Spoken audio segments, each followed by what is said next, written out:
think you mentioned something about your ability to respond to external trend is dependent on the internal structure.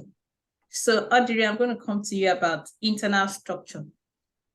In your experience of organizations that go into distress, what are the internal structure that you think prevented them from making it? All right. So first of all, I would say leadership.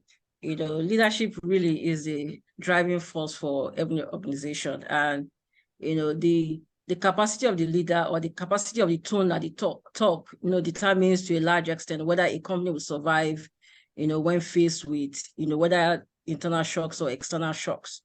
So having strong leadership, can create massive change, beyond what we can even imagine.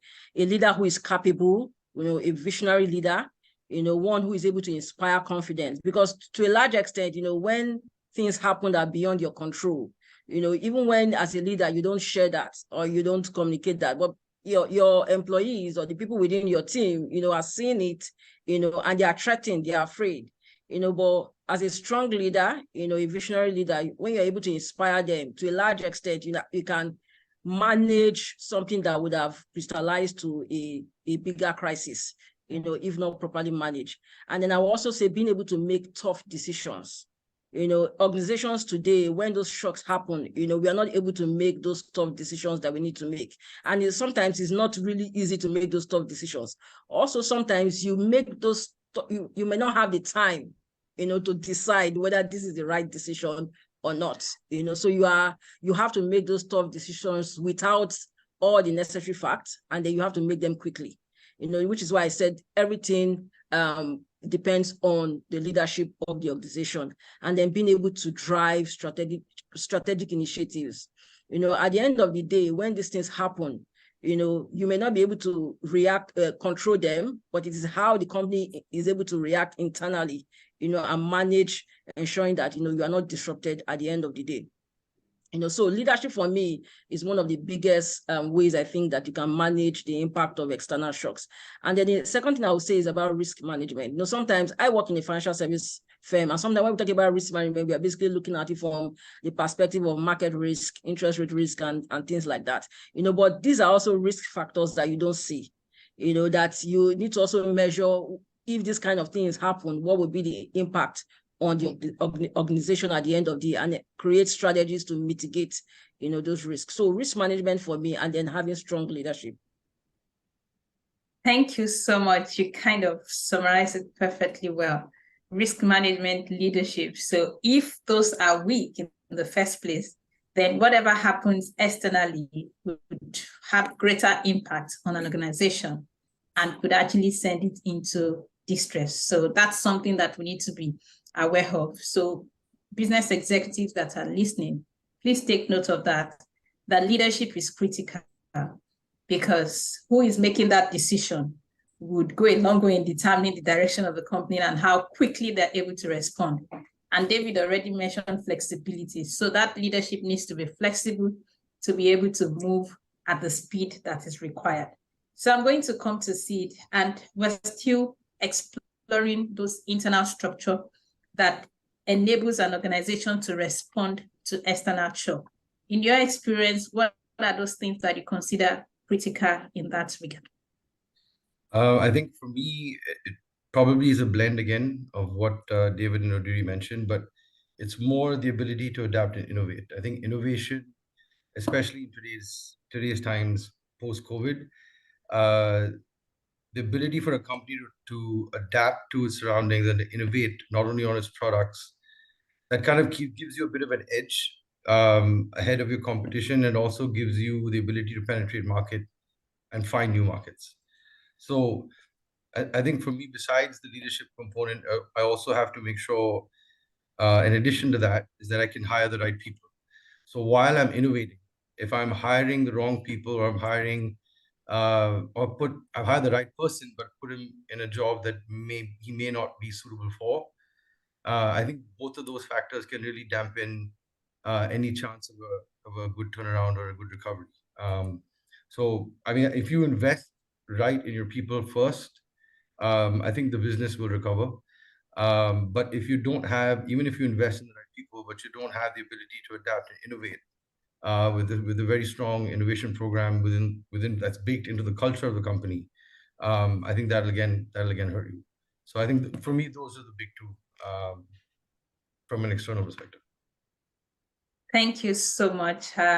Innovation, because it's either you change or you're out of business. So I know a couple of companies that actually had to pivot after COVID happened, because their business was just wiped out and they just needed to switch into something else to continue to generate operating revenue.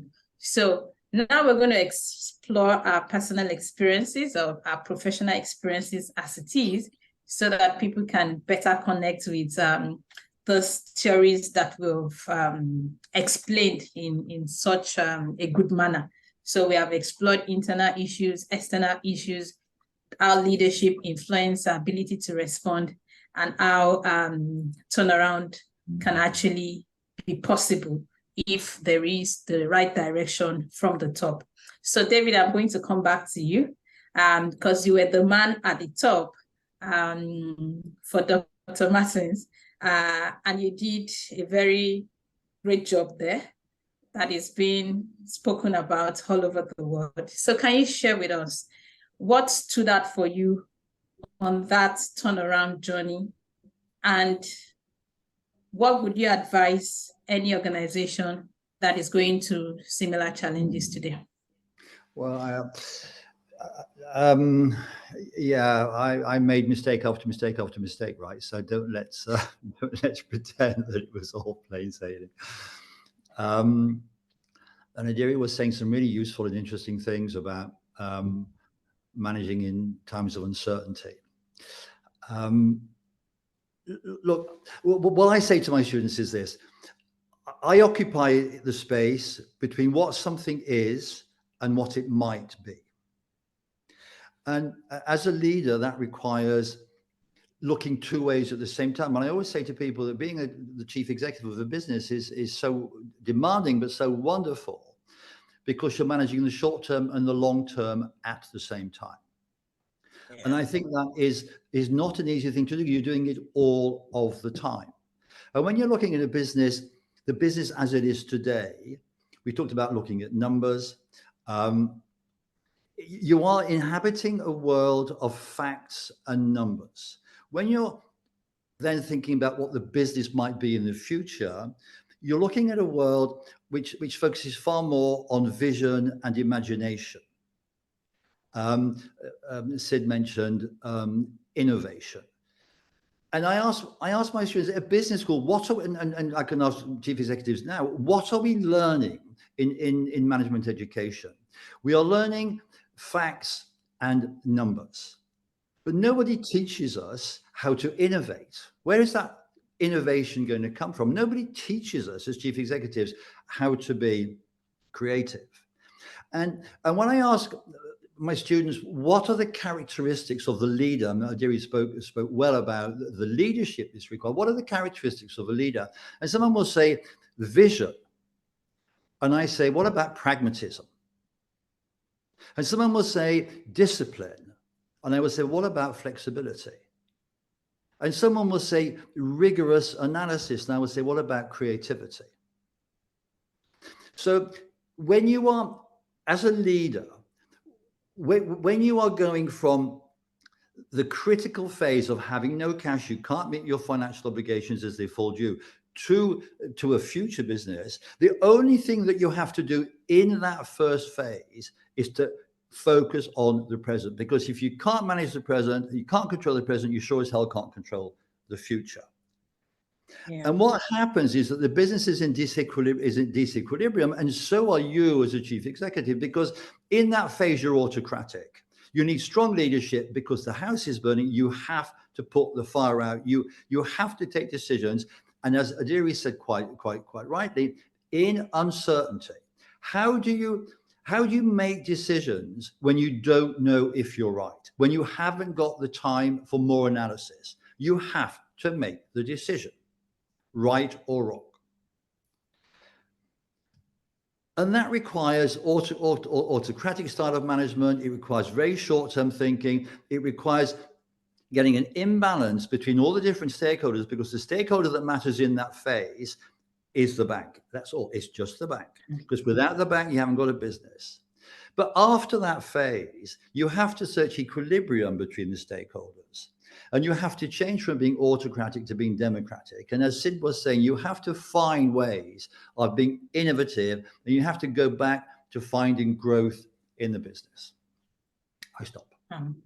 Wow. That response is so loaded. Thank you so much, David, for that. And please, the audience, if you actually got something that really struck you, please put it in the chat and let's all share from your excitement. If you have some punchline, feel free, put it in the chat and let's share from that insight that you've gotten. And we're also going to be taking questions. So if there is some clarification that you require, feel free to drop it in the chat session. And then there is also the Q&A session that we're going to be reviewing later. So engage and let your voice be heard, even though you don't have that voice now, but then you can use the chat so that we hear from you. Thank you so much. So in wrapping up this session that we're in, exploring corporate turnaround, we've learned a lot. We've learned the need to be pragmatic. We've learned about leadership. We've learned about vision. We've learned about being innovative. And those are the things that would actually stand a company out. That's what differentiates a company that is going to survive from one that would not survive. So, but before we move on from here, we want to share about failure. Yes, don't be surprised. Some companies got it wrong and they got their fingers burned. So it's not all success all the time. I was sharing with someone, I said in a typical football match, most of the time someone is going to win and someone is going to lose. Likewise in business, some people are going to succeed and some would fail. But the idea behind this webinar is actually to enlighten more people on how to create success. But then it won't be complete without exploring the failure story. So I'm going to go to Sid to share his experience on a failed turnaround and what he has learned so that we all can benefit from that hindsight. Sid, over to you. Okay, tough question. So a failure always has a beginning. The problem of a failure is that you don't identify the beginning.